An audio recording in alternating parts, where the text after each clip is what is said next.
Conakry, 22 février 2018 au sommaire. La 5e session de la commission mixte Guinée-Tunisie vient de se tenir à Tunis. 21 accords et conventions ont été signés entre les deux parties.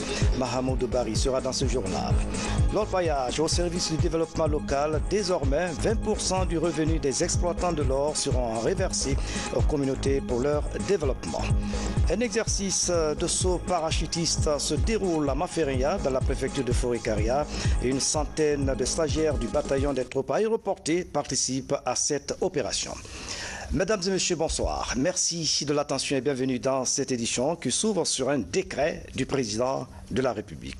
Décret des 2018-029 PRG-SGG portant nomination d'un ambassadeur. Le président de la République, vu la Constitution, décrète, article 1er.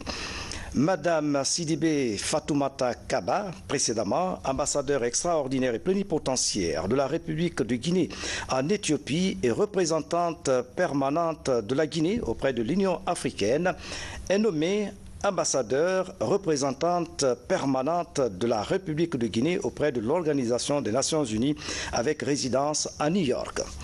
Article 2, le présent décret qui prend effet à compter de sa date de signature sera enregistré et publié au journal officiel de la République Conakry le 22 février 2018 signé professeur Alpha Condé, chef de l'État.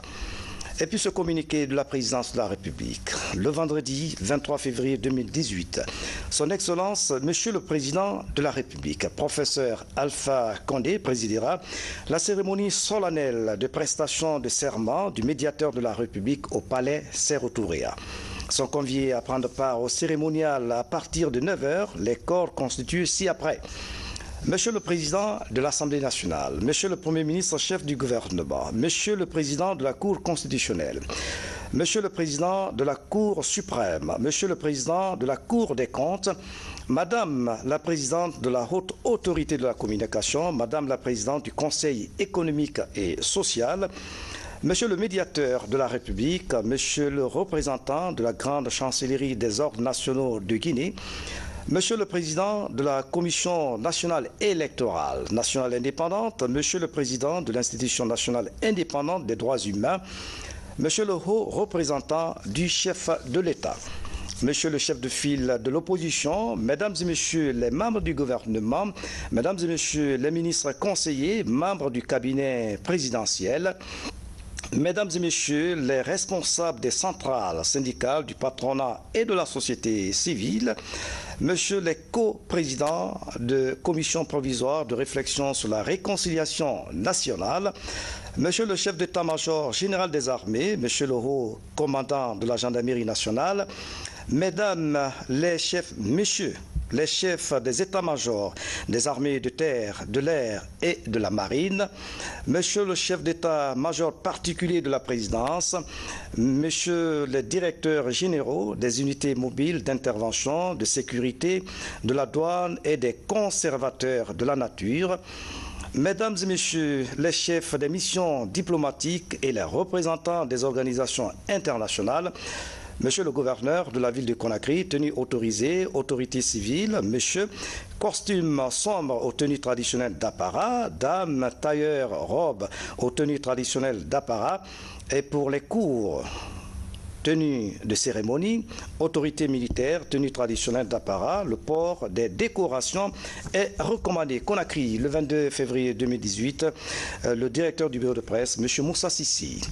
Le conseil ordinaire des ministres s'est tenu ce jeudi sous la présidence du chef de l'État, professeur Alpha Condé.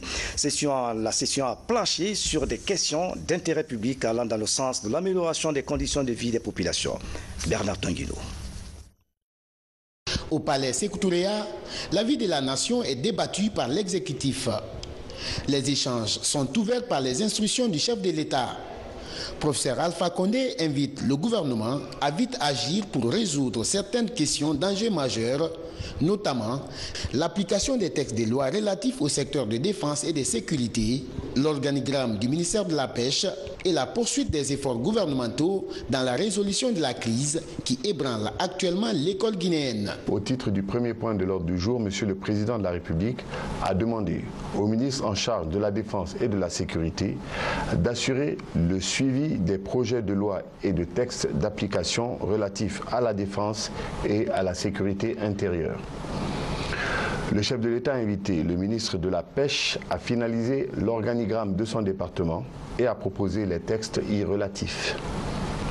Le chef de l'État a demandé au gouvernement de vérifier la réalité de certains indicateurs et autres données économiques et sociales de manière à disposer de statistiques fiables.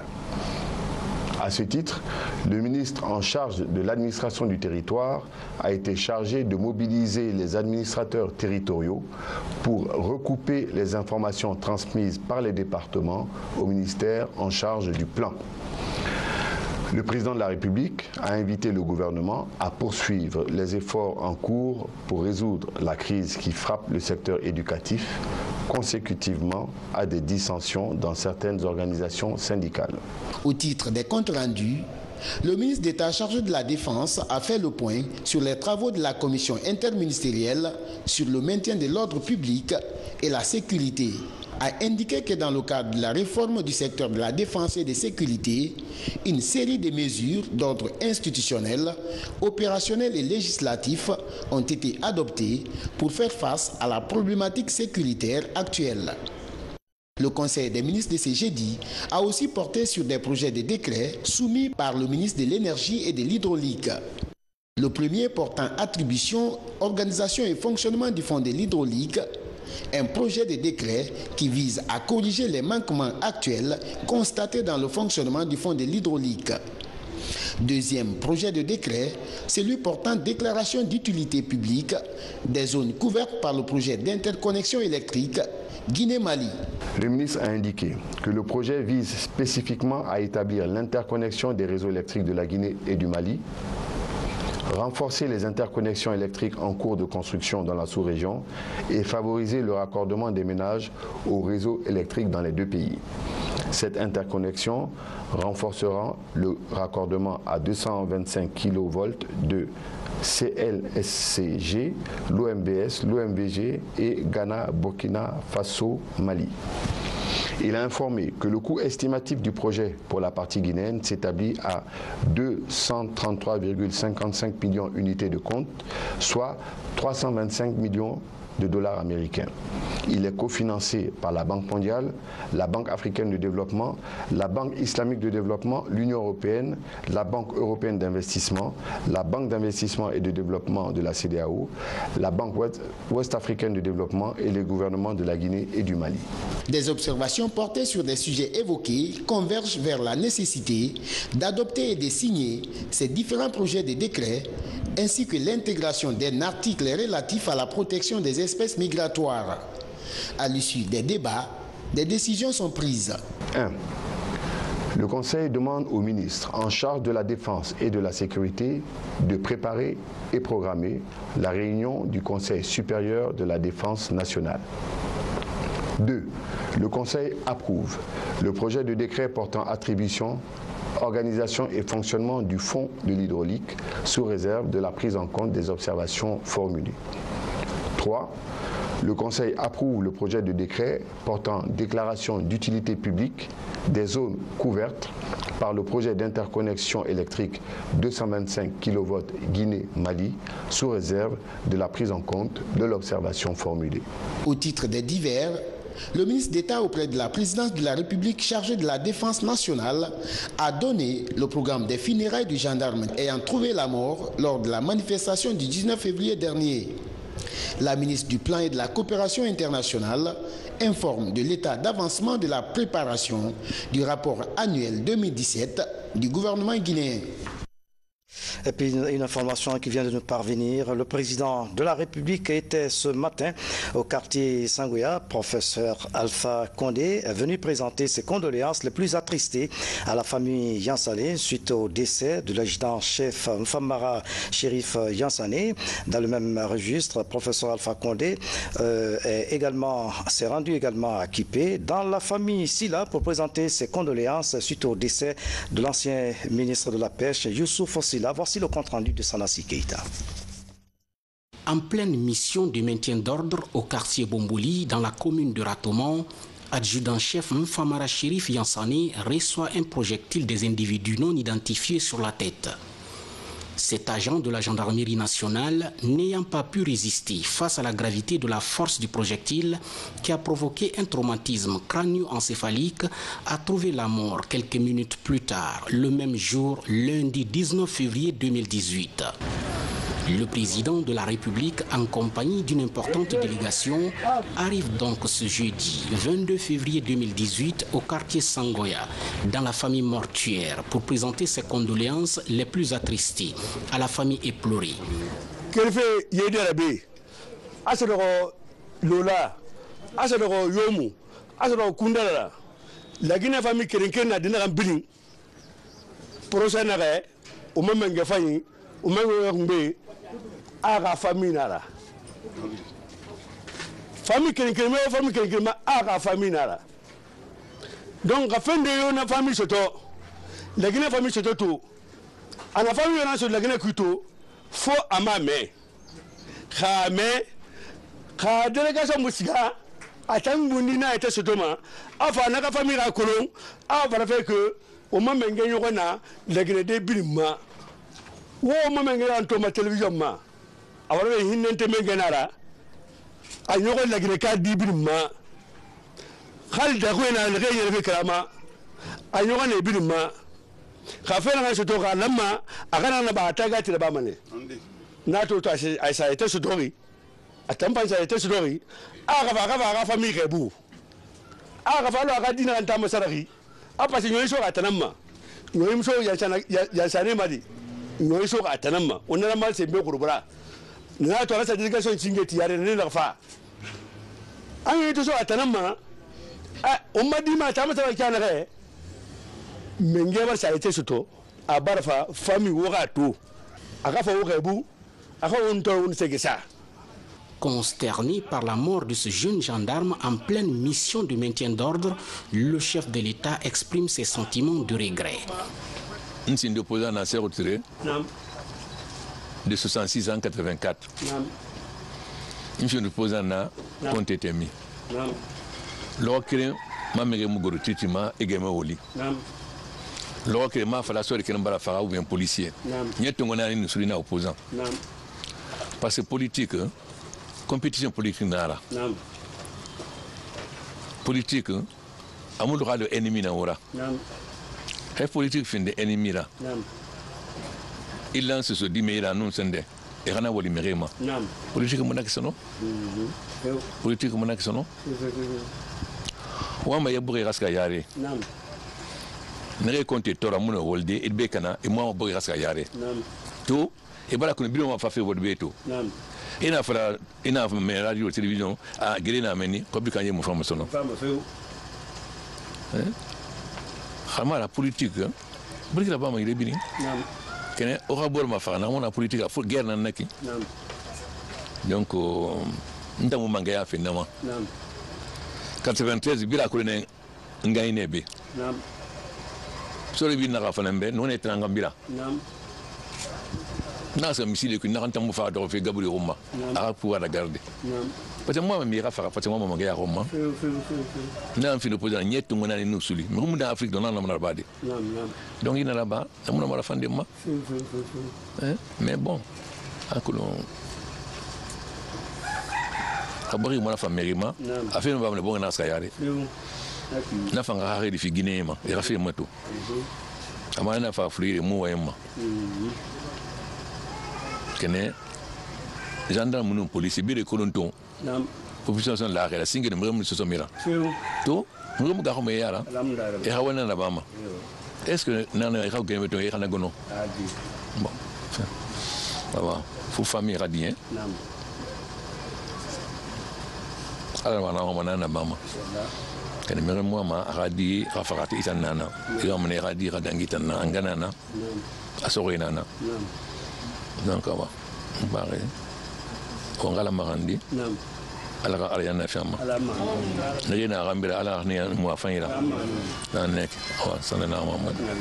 La famille Yansani, elle, se remet à la volonté de Dieu et se sent très touchée par ce déplacement du président de la République.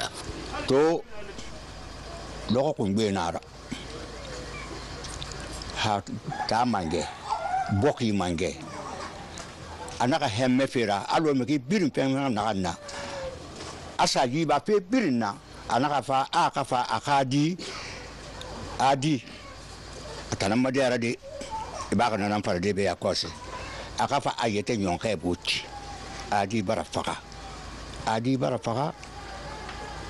système national wontan kakale tire na kana for président anu nyama na kana kambira ba kabi yi secrétaire di na faka tongo fena lokoema hanto lokomo dangi président ka kere mobeli ministre barafa chef d'état-major général de la gendarmerie mais qui n'a pas pu me la fora mugunu ne nan fe mabe mugubara ko dum mugumura be yanki de mugubar na tan ko dum mugumura be yanki mba inshallah summa inshallah. À 41 ans, adjudant-chef Mfamara Chérif Yansani laisse derrière lui une veuve et 2 petites filles. Il sera inhumé ce vendredi 23 février 2018 après les cérémonies funèbres qui auront lieu au haut commandement de la gendarmerie nationale, direction de la justice militaire. Juste après Sangoya, nous voici au quartier Kipé. Ici, le président de la République vient pour présenter également ses condoléances les plus attristées à la famille Silla suite au décès de l'ancien ministre de la Pêche, Youssouf Silla. Malgré son agenda chargé, de venir auprès de la famille et de compatir avec la famille. C'est ce qui explique sa présence.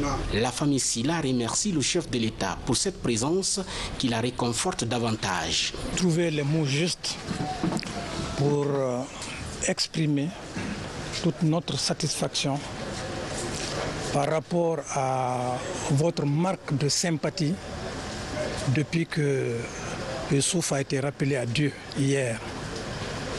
J'ai eu hier moi-même le privilège de parler avec vous au téléphone et dans cette conversation, j'ai senti jusqu'où va votre humanisme.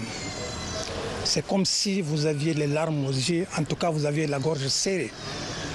Et j'ai été parfaitement impressionné du fait que vous avez tenu à être informé du déroulement de toutes les cérémonies. Et c'est ce que nous avons essayé de faire depuis hier.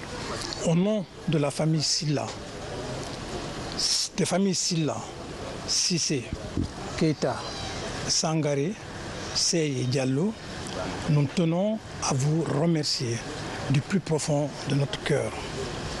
Vous savez, Monsieur le Président, il y a une chose en l'homme, c'est le côté social. Quand vous enlevez à l'homme son côté social, il ne reste plus rien. Nous pouvons nous réjouir, et je le dis ici haut et fort, d'avoir un président de la République qui porte en lui cette valeur d'humanité. Youssouf Silla, ancien ministre de la Pêche, sera inhumé ce vendredi 23 février 2018 au cimetière de Cameroun, juste après la prière de 14 h. Je vous le disais en titre, la 5e session de la commission mixte guinéo-tunisienne vient de se tenir à Tunis. Au total, 21 accords et conventions ont été signés, des accords axés sur les domaines prioritaires de développement. C'est le ministre guinéen des Affaires étrangères qui a présidé les travaux. C'était en présence de son homologue de la justice de Tunis. Voici le reportage de notre envoyé spécial, Mahamoud Bari. La Guinée s'engage résolument dans la dynamique de la promotion de la coopération avec les pays amis. Une vision du président de la République qui se traduit sur le terrain par des actes concrets. Grâce à l'engagement des experts guinéens, 21 protocoles et conventions ont été signés entre les autorités tunisiennes et guinéennes. Ces accords qui couvrent les domaines de la coopération technique, les ressources animales, agricoles, les transports internationaux des personnes et de leurs biens, le domaine de l'eau, les ressources halieutiques, le développement technologique et industriel, la poste et les NTIC, l'établissement des consultations politiques et diplomatiques notamment, permettront de relancer l'axe Conakry-Tunis. Des accords cadres et mémorandums dans le cadre technique et scientifique et en matière de coopération militaire ont été également signés à Tunis. Ces travaux, qui se tiennent après 16 ans d'interruption, sont désormais la boussole pour faire répartir le train de la coopération guinéo-tunisienne. Pour le ministre des Affaires étrangères, cette 5e session de la commission mixte de coopération a pleinement répondu aux attentes. Je peux dire aujourd'hui que nous sommes comblés. Nous repartons comblés parce que nous sommes parvenus à des accords très importants pour nos deux pays, et ce qui dénote l'engagement de nos leaders, nos présidents, qui, comme le ministre l'a dit tout à l'heure, ont déjà des relations d'amitié, de fraternité, et qui se sont souvent consultés dans les instances internationales pour échanger sur les questions inscrites à l'ordre du jour de ces instances. Le ministre des Affaires étrangères a dit la détermination de la Guinée à jouer sa partition dans le renforcement des relations de coopération, et la recherche de financement innovant pour le développement doit être une stratégie prioritaire. Nous sommes très fiers de l'élan qui a été donné par nos leaders et par ces accords que nous venons de signer. Et nous sommes confiants qu'avec les mécanismes de suivi que nous avons décidé de mettre en place, nous pourrons suivre l'évolution, évaluer régulièrement l'application de ces accords. La reprise réussie des consultations entre la Guinée et la Tunisie est une volonté des deux présidents à impulser la coopération bilatérale au profit des populations des deux pays amis. Ici à Conakry, la commission électorale nationale indépendante à CENI s'est entretenue ce jeudi avec le corps diplomatique accrédité en Guinée. Les discussions ont porté sur la gestion de la crise post-électorale. Plusieurs autres questions liées à la gestion du scrutin du 4 février dernier ont été évoquées. Makemed Nzo. Le corps diplomatique accrédité en Guinée joue sa partition dans la gestion de la crise post-électorale. À la Commission électorale nationale indépendante, ils échangent sur la façon d'apporter une solution politique à la crise liée aux élections communales du 4 février. Nous souhaitons faciliter aussi une sortie de crise dans ce pays parce que la Guinée mérite de continuer à aller de l'avant. C'est important pour nous. C'est important aussi de tirer des leçons encore une fois. Et l'urgence est aussi au développement, l'urgence est aux infrastructures, l'urgence est à l'enracinement de la démocratie aussi et au développement local. Et il y a d'autres scrutins qui sont prévus dans les prochains mois.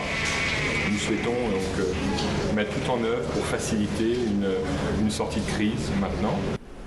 Pour ces diplomates, la Guinée est un pays riche dont le développement doit être accéléré. D'où l'importance de maintenir la quiétude sociale et régler pacifiquement les différends. Ils attendent d'être aux côtés du pays dans cette autre phase de son évolution démocratique. La communauté internationale a donné un signal fort en novembre dernier à Paris, dans le cadre de la réunion du PNDES, 21 milliards de dollars qui ont été annoncés par l'ensemble des bailleurs bilatéraux et multilatéraux. C'était un signal fort, c'était un signal de confiance. Nous souhaitons que la situation s'apaise pleinement en Guinée pour que ce développement, ces projets d'infrastructure puissent continuer à être mis en œuvre, à être suivis, dans l'intérêt même de la Guinée et de tous les Guinéens. Encore une fois, nous souhaitons qu'on sorte par des voies politiques de cette crise. Le corps diplomatique siège au comité de suivi de l'accord du 12 octobre 2016, raison pour laquelle il compte rencontrer tous les acteurs du processus pour trouver ensemble une solution à la crise post-électorale.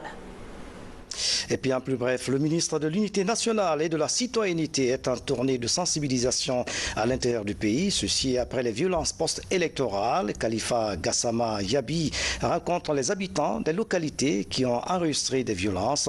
Linsan et Dogomé constituent la première étape de cette tournée. Le reportage de notre envoyé spécial Makale Souma dans nos prochaines éditions d'information.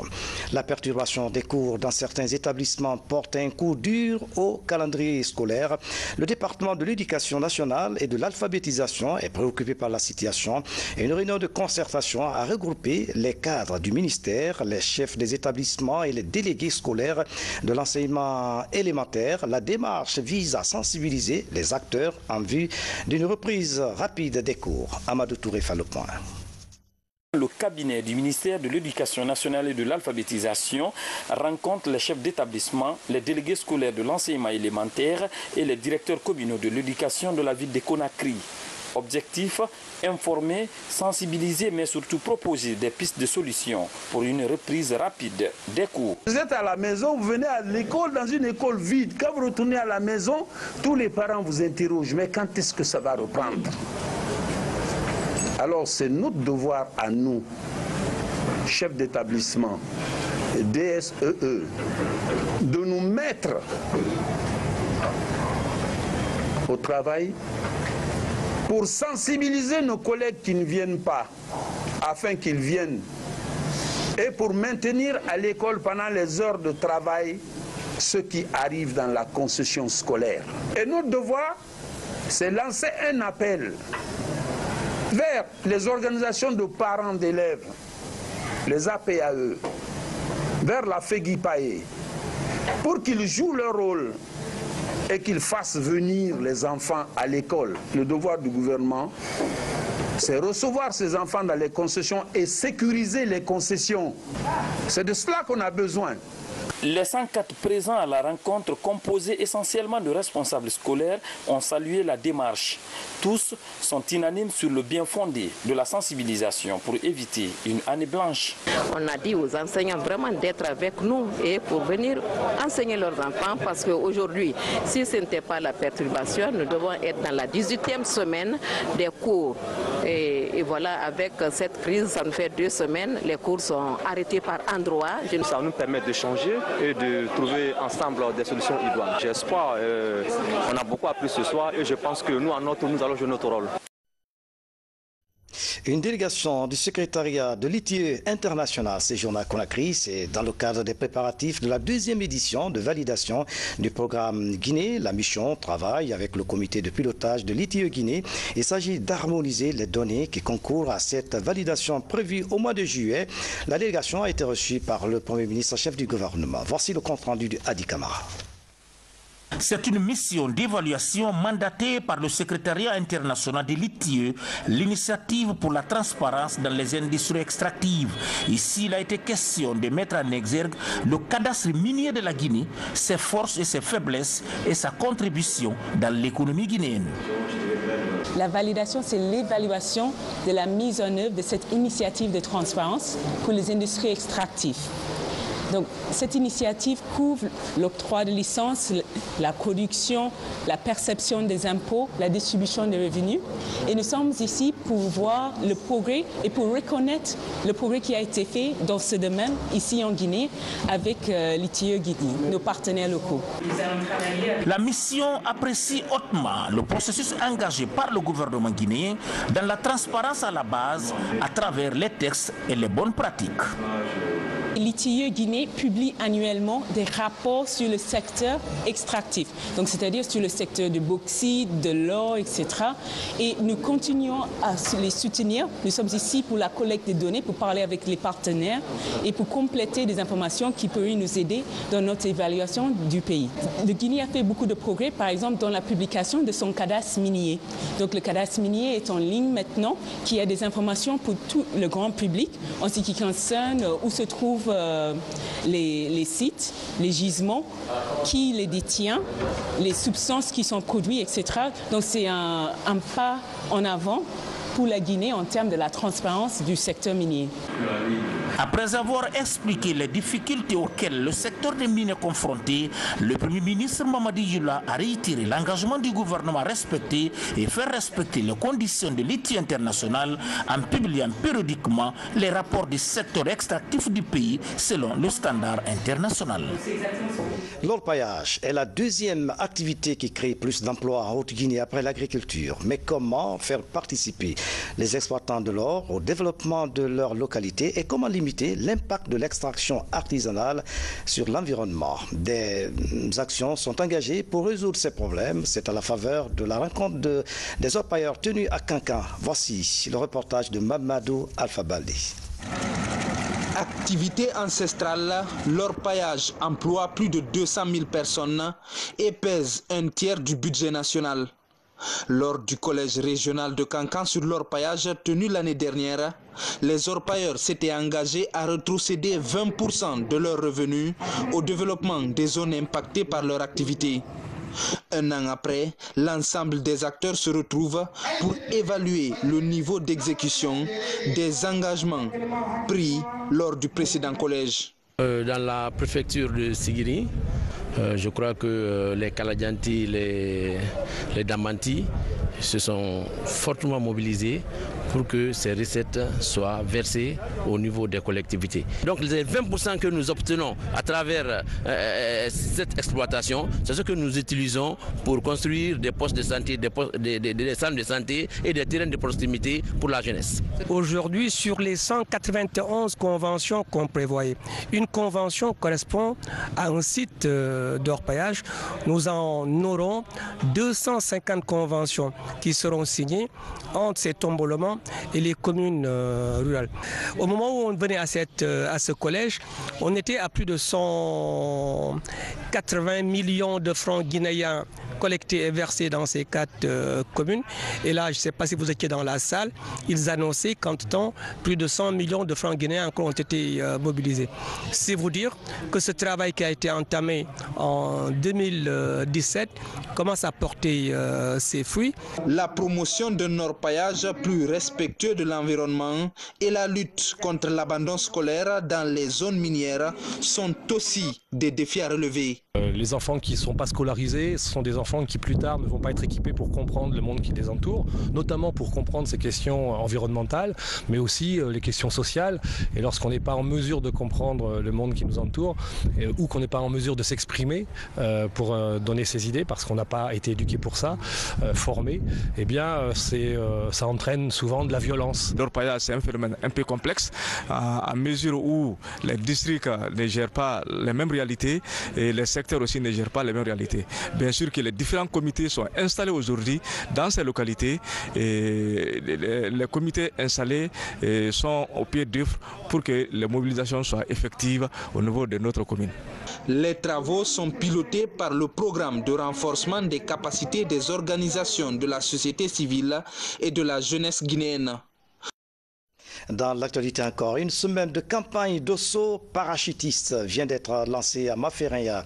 C'est dans la préfecture de Folkaria. Ils sont une centaine de stagiaires du bataillon autonome des troupes aéroportées qui effectuent cet exercice assuré par les moniteurs guinéens et marocains. Le reportage du commandant Mohamed Kassi, correspondant de la presse militaire. C'est sur le tarmac de la base aérienne principale de Conakry que le premier groupe s'est embarqué à bord du cargo Casa CN 235, destination Mafrea, préfecture de Folkaria. pour un exercice de saut. Au total, 100 personnes pour la journée d'aujourd'hui, soit 4 groupes de 25 éléments. Ils sont largués à une hauteur de 400 mètres. Cette première opération s'est déroulée sous l'œil attentif du ministre d'État à la présidence chargée de la défense nationale. Sur haute instruction de Sa Majesté le Roi Mohamed VI, chef suprême et chef d'état-major des forces armées royales, que Dieu l'assiste et le glorifie, nous sommes aujourd'hui ici pour exécuter la campagne de saut. Déjà, on a commencé avec 4 décollages. Presque 100 militaires ont déjà quitté l'appareil, ont déjà sauté sur la zone. Et grâce à un travail dur et l'application rigoureuse de la part des stagiaires et l'intervention bien sûr et le contrôle des différents intervenants à tous les niveaux, on a pu réussir cette mission. Aujourd'hui, on est très satisfait de cette première opération qui s'est déroulée dans les bonnes conditions et on remercie très sincèrement la population militaire royale marocaine, les instructeurs et aussi remercier très sincèrement tout le soutien que le ministère de la Défense nationale et le président de la République, le chef des armées, a apporté à cette campagne. Cette campagne de saut au para est le fruit des relations de coopération militaire entre la Guinée et le royaume chérifien. Elle s'inscrit en droite ligne de la réforme du secteur de sécurité. Un sentiment de satisfaction et de fierté de l'excellence des relations entre les deux pays, c'est-à-dire le Maroc et la Guinée, surtout dans le cadre de l'accord de coopération qui existe entre l'armée guinéenne et l'armée marocaine. Je pense que cet acte est un acte très important parce que ça permet de renforcer davantage les capacités opérationnelles de l'armée guinéenne et surtout des parachutistes guinéens. Il est à rappeler que cet exercice de saut para est coordonné par des moniteurs marocains et nationaux. Et puis, en plus bref, le ministre de la Ville et de l'Aménagement du Territoire poursuit son séjour de travail dans la région forestière. Dr Ibrahima Kourouma explique et sensibilise les populations sur la politique foncière de l'État. La région de Zérékouré est la première étape de cette tournée qui le conduira dans toutes les régions administratives du pays. Le reportage de Saint-Martin dans de prochaines éditions d'information. C'est la fin de cette édition. À tous, merci de nous avoir suivis. Excellente soirée. Où que vous soyez dans le monde, à bientôt.